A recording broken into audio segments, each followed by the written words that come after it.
Hi, everybody. My name is Katrina Griffin, and I am really excited to be with you today at the NFLC Virtual Summit. Today, I'm going to be talking to you about getting students to produce language spontaneously and orally. Some of the videos that you'll see are also available on my Twitter. I follow my students around with a camera quite often. So if you're looking for more examples or you have more questions, you might find some answers on that Twitter site. So what are we going to do today? First, we're going to talk about how you can hold your students accountable for staying in the target language. We're going to describe the kind of supports that you can give students so that they're successful, and hopefully identify strategies that promote authentic and spontaneous oral language production. So first, what do I mean by spontaneous oral language production? We're talking about speech that is not prepared, it's not written down, it's not scripted beforehand. They are thoughts that students are thinking, and then they are expressing them orally to you or to each other. And we're going to talk about why that is important. I think a lot of times teachers feel like they have taught students a lot of vocabulary and they've taught them a lot of language, and then they don't understand why students aren't able to produce language at the rate or pace or quantity that they expect. So let's talk about it. So this is the vision. This is a visual that Thomas Sauer and I created based on one of Helena Curtin's visuals. And this is how we see all the things that we're supposed to include in our instruction as language teachers.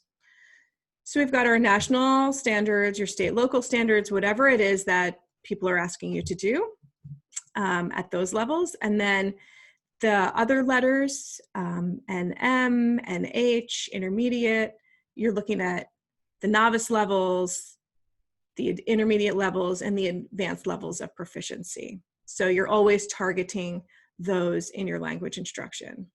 And then once we've got our targets, we look at what we're teaching. Students should be able to answer an essential question at the end of the unit. For example, is it better to give or receive a gift? That's an example of an essential question.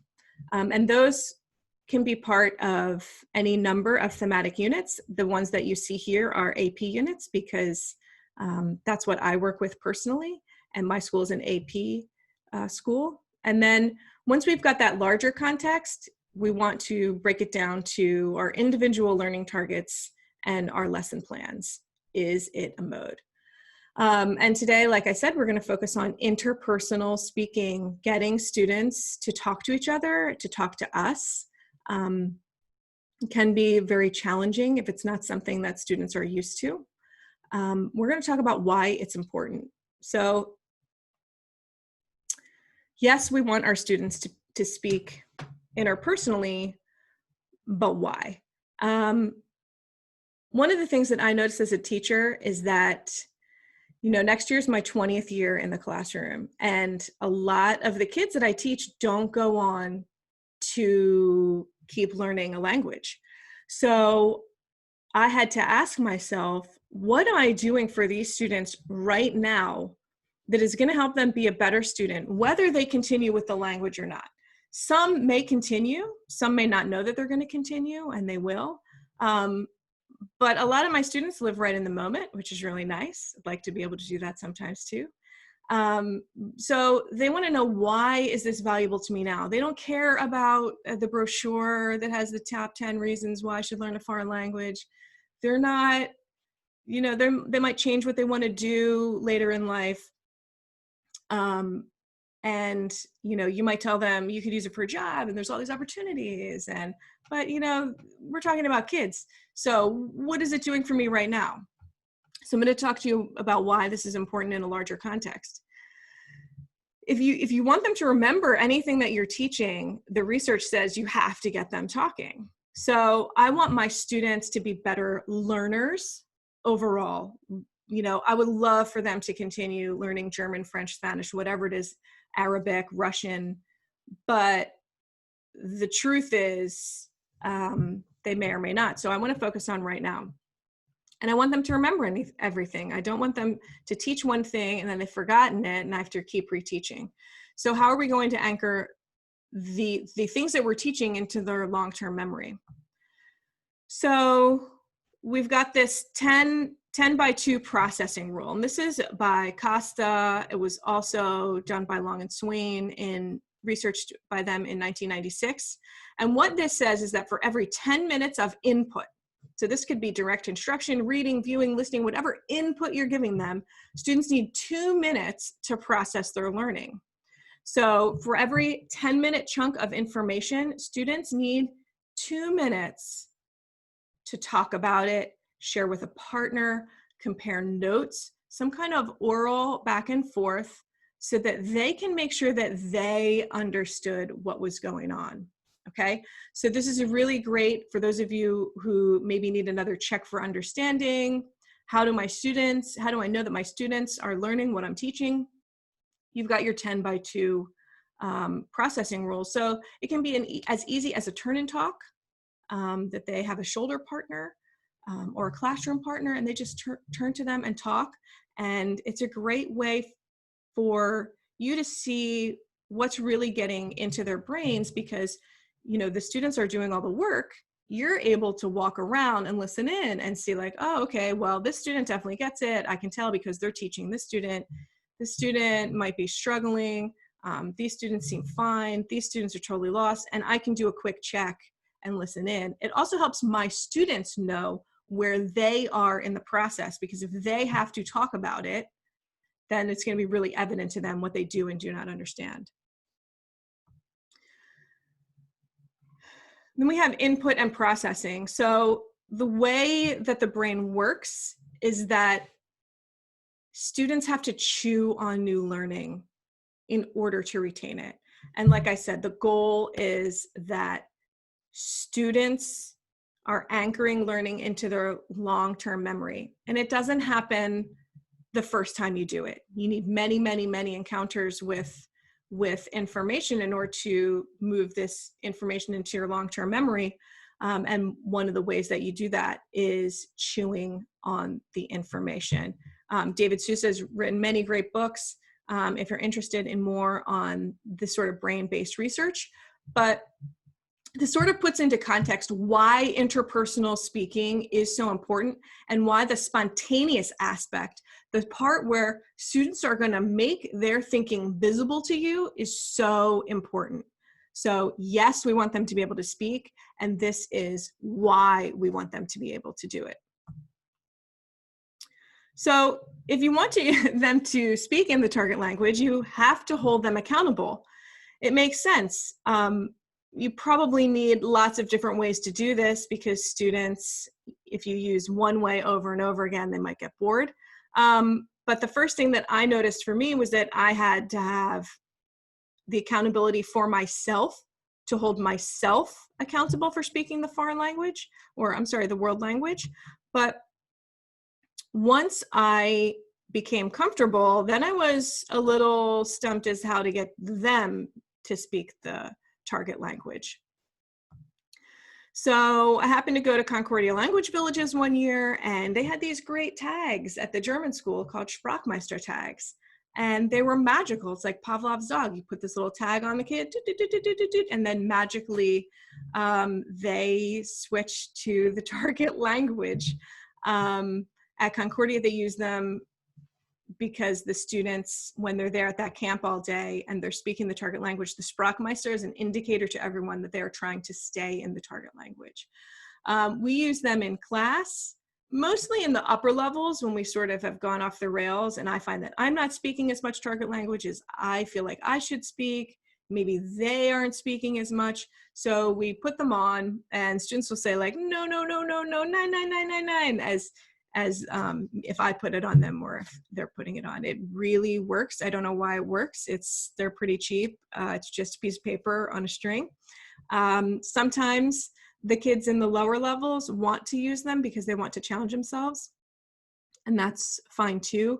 It was also a great way for us to start visually indicating to each other that for this one strategy or this one chunk of lesson, we're going to stand the target language and we're going to hold ourselves accountable. So it's a great visual reminder. You might see in some videos of my classroom that students have these on. Another way is something that I think some of you are already using and that some elementary school students are using for classroom behavior, and that's Class Dojo. I like things that are free and easy, and Class Dojo is free and easy. How do I use it to hold my students accountable? Well, they have these behavior checks. So you can see that there are little avatars with kids' names, and then you can have positive behaviors and negative behaviors. And what we have done is just change all that language into German or into Spanish, depending on the classroom at my school. And I can give students feedback as to where I think they are with their behaviors. So it shows you green is obviously where you want to be, and red is not where you want to be. But I've got here that the negative behaviors are going to be that you're going to the bathroom too much, you don't have your homework, back when I gave homework. And then you can see here, speaking English is -2 points because that's something that I don't want them to do. So you get more points taken off. You also get more points on the other side if you speak the target language. This is just a visual image for students. I want to make my expectations clear for students at all times. They should know what I'm thinking, and I should know what they are thinking. So sometimes if we're doing something in the classroom, I'll just have Class Dojo running in the background on the smartboard, and either I tap it to add or subtract points, and sometimes the kids are really into it and they add or subtract points. It's not something that we use every single day, but it is something that we use from time to time just to keep ourselves in check. This is a really, really easy way to keep students in check. This is from one of my colleagues, and she does a project where students have to plan a trip. And because it's the real world, each group is given a different amount of money to plan their trip, right? Because we don't all get $1,000 to plan a trip. Sometimes you go on the trip for 2 days, sometimes you go for 10. Life's just like that. So this group in particular has 850 euro. And you can see at the top that the teacher has taken away money because the students were speaking in English. So she just used that to give the students some feedback that they should stay in the target language. She also took the money away because now they can only use $840. They don't have as much money to spend on their trip, and the classmates were really frustrated, and they definitely tried to stay in the target language. This is a little bit more structured approach. This is called linked language. I know that a lot of you are using Google Voice and Vakaru and Flipgrid and lots of those things to record students' language. This is another way to record language, but it's also another way to structure your lessons and give students a little bit more structure and give them the opportunity to listen a few more times to make them more comfortable. So basically what you do, you've got a content section and you've got prompts. And so you provide the content as the instructor. You can either use your voice and you would hit this microphone button and you'd record something, and then the students would either speak to answer or write to answer. So you would have like this kid eating the watermelon, and maybe at the top they've got this blue button and they listen to what you've said over and over and over again, and they can leave their response here where it says student speaks. It's really nice for students who maybe are unsure that they heard you the first time. It gives them the opportunity to listen over and over and over again. For those of you who are AP teachers, it's a great way to structure practice conversations because you can add 5 prompts and it gives students the ability to listen to them more than one time. And you know, they're recording their answers, so they know that you're likely going to listen to what they have to say, and I think we all know that that makes them more accountable to doing the work. There's another example. You can see the button more clearly where the students would leave their message to you. So not quite interpersonal, but we're getting there. Another way to hold everyone accountable for speaking the language and for speaking interpersonally is to making it a part of your practice on a regular basis. I think really often as teachers, we focus on the written word and, you know, we forget to include interpersonal speaking on our assessments. So this is just a really quick little way. We put it on the end of the test. The students turn in their test. They talk to us about something. We have a little 5-point rubric. You can use any point rubric you want. This was just the one that I happened to find when I was making this. And then the students know, hey, as I turn in my test, I have to talk to my teacher. Boom, done. You've held yourself accountable to including it in your classroom and your students too. So if you want your students to speak the target language, you have to give them some resources. I used to think, I've taught them all of these things, they know all of these words, but they're still not using them in the classroom. And so I needed to frame things up better for students. So this is an example of a conversation card. It's a very general card. It's just a way for students to frame things like their opinion, for asking questions, for agreeing, disagreeing, and other phrases. And we just have these on cardstock.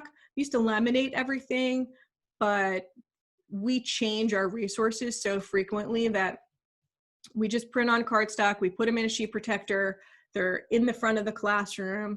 Now, clearly everything's virtual, but there's still a virtual file where students can access these. And this is an example in French. They're all very similar. You know, we work together as a department to sort of think about the things that we find students are struggling to say. So then they can take the content that I've taught them and sort of add this structure, and they're able to get their point across. You can make them specific to a particular context that you're teaching. So this one was about school supplies and which school supplies are the most important to purchase, to have, to own. Do I need to buy everything or just a few things? And so these were framed around things being expensive, cheap. You know, it was also based on a website. So which website has things that are cooler, better? And you can add English or take it away. This is for a level 1 novice learner. So there's a little bit more English. For the upper levels, we tend to take it away and just give them the phrases in the target language. This is another example of a conversation card. And this is from a colleague of mine. And we sort of changed and adapted it to what we want. We just have them around for students to use. So whichever one they like, they can have. We've got them for debates. You know, we do these pro, contra, for and against, agree, disagree, and then the students have a really great resource, not only for their speaking, but later on for writing, presentational writing. So you can pause the video right now and reflect on this first chunk that we've done with the framework, I used to think, but now I know. This is something that I do with students. So they first think, I used to think. And then when it's time to turn and talk to a partner, which you may or may not have right now, but you could do it with yourself, you would say, but now I know. So take an opportunity to just pause and think about what we've gone over so far before I show you some other examples. So you want your students to be doing all the work in class, right? You want them to speak in the target language. It's not about what you're doing. You can already speak in the target language. You don't need to do any more work, but your kids do. Your kids need to do the work. If you think back to the first couple slides so that they can process the information. Plus, you need to know what is and is not getting into their brains. So we set up these scenarios for students to be able to produce language spontaneously. So this is something we might do at the beginning of the year. This is a triangle interview. You've got 3 students. If you have 4 students, you can make it a square. And they just sort of talk about the things that they have in common, go in the middle. The things that only 2 of them have in common are on the side. And you can see it's the beginning of the year here in German 3, and they might have forgotten a lot of things. So we give them a framework for how to say, have you, did you, yes, I did, no, I haven't, I like, and then how to present that information. Like Brandon and I did blah, blah, blah. We all did this. So a way to frame that information, make them feel successful right off the bat. We also do a lot of shoulder partner work. Look, you don't have time to stand in front of the class and check everybody's answers as a whole group. You know you're losing kids when you check answers that way, right? It's a given. So we use a lot of AVID strategies, AVID at my school. You can Google that. And one of the things is called the 2x4x8, which is 2 partners check their answers. Then those 2 partners check with 2 other partners. And you've got a group of 4, and then the 4 is with another 4, and then half the classes check their answers. So you can do that, or you can just do the shoulder partner. So this is a way for students to ask and answer, do you have this? Yes, no. And then as a class, we only have to check the answers that are wrong. We only check the things that students are struggling with. You can see them with their cards there. Patricia is and that they're checking answers. You can also frame up grammatical things and put them on cards. So the thing on the right-hand side here is they'd be cut into cards. So this is the structure. If I was, then I would. And so if I was an animal, what would I do? What would I do if I were an animal? What would I do if I were the president? What would I do if I was a professional athlete? So that's something, you know, I'm just like you. At some point I had a book, and this was taken from a book, but we sort of changed it into a structure where the kids have these cards and they just sit around in circles, and they pull a card and they all answer the question. And it's a really easy way to get them speaking and give them a little structure, because it helps them ask the question, and then they also have structures for answering the question. This is another example. This is a little bit higher level. These are problems you might have at work. What do you do when your colleague doesn't want to do any work and you have to do all the work? What do you do what should you do if you came late to work? And then it gives them the structure at the bottom of the card to answer that. And then this is one of our favorite ones. We call this apples to apples. It's a game that students might play at home. It's basically you ask a question and students decide who has the best answer. We call it apples to apples because it's familiar to students. It's not something I play, but we call it a game because that's how things work at our school. It's a game, yay. So they sit in a circle and they take turns answering the questions, and then they have to decide who had the best answer to the question, and then that person gets the card. It's really great. It's low stress, and the kids just sit casually in small groups. So this is just an example of what that looks like. Und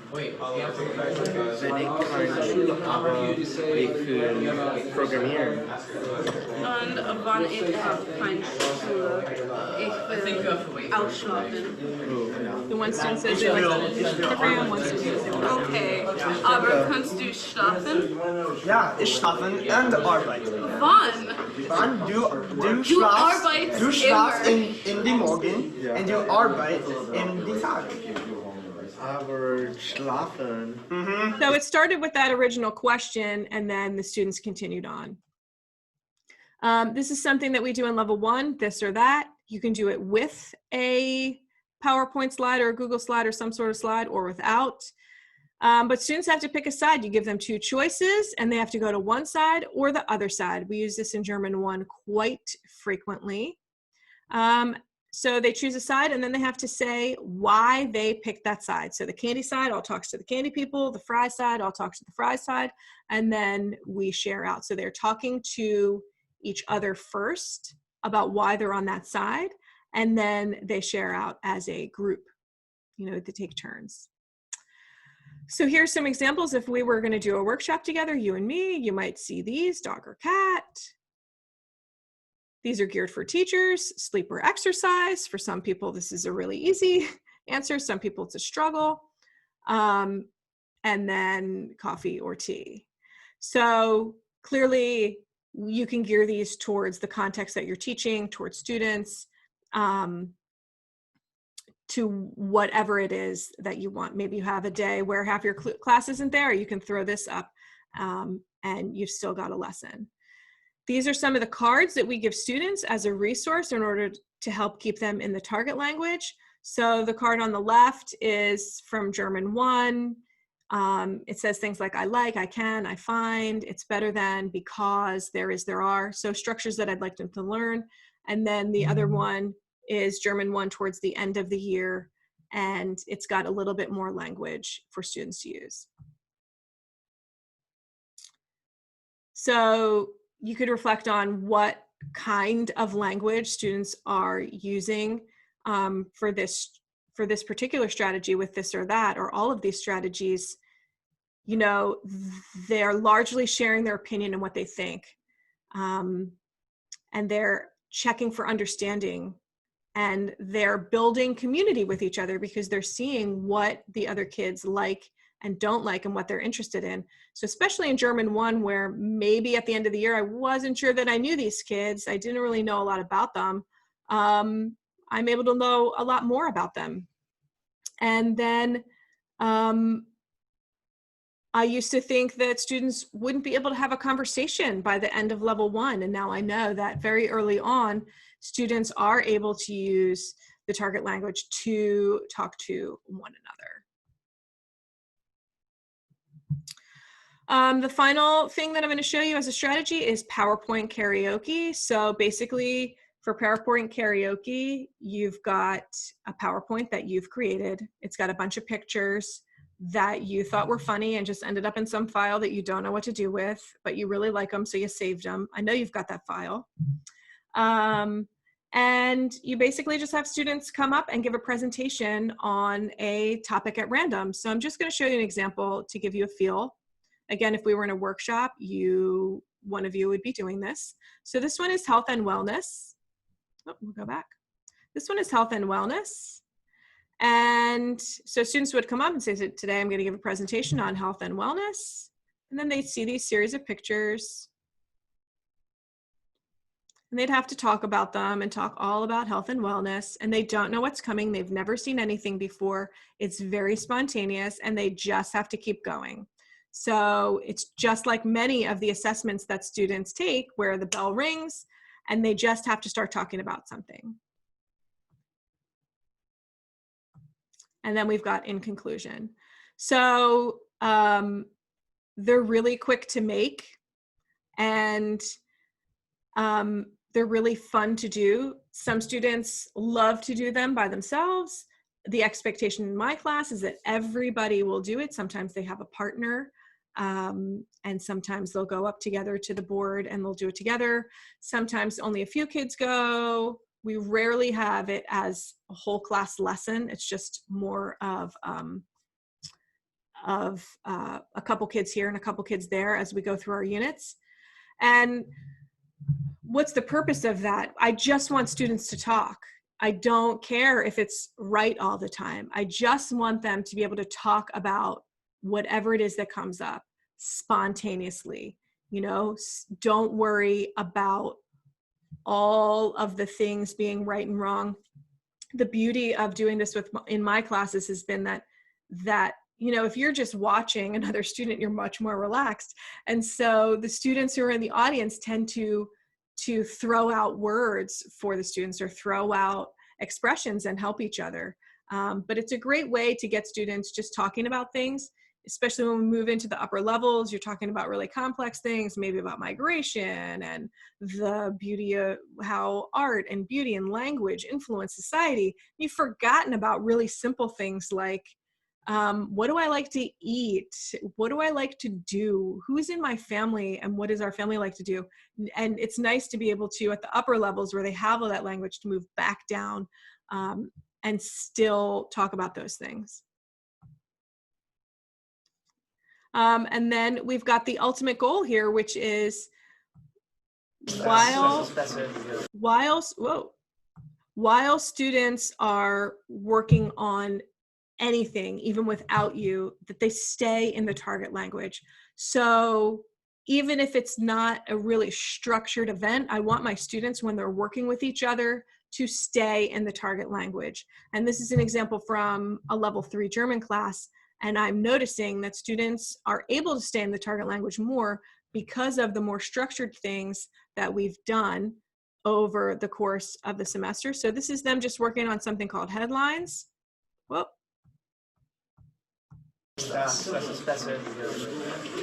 And they're sort of asking each other what they should include in their poster or not include. Yeah. Like, yeah. Ein Moment. Okay.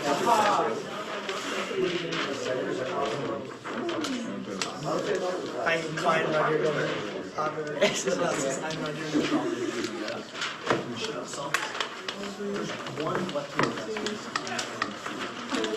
So that's just an example of them all working together and being in the target language.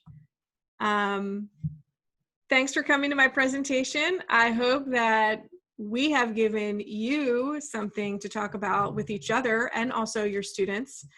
This was a very, very, very brief presentation. It's something that has been done in a longer format, such as a workshop. So if you have more questions for me, please reach out. You can find me on Twitter. You can also find me, it's just my email address is my name, katrina.griffin@gmail.com. And I'll be happy to answer your questions and talk to you about what you've learned today.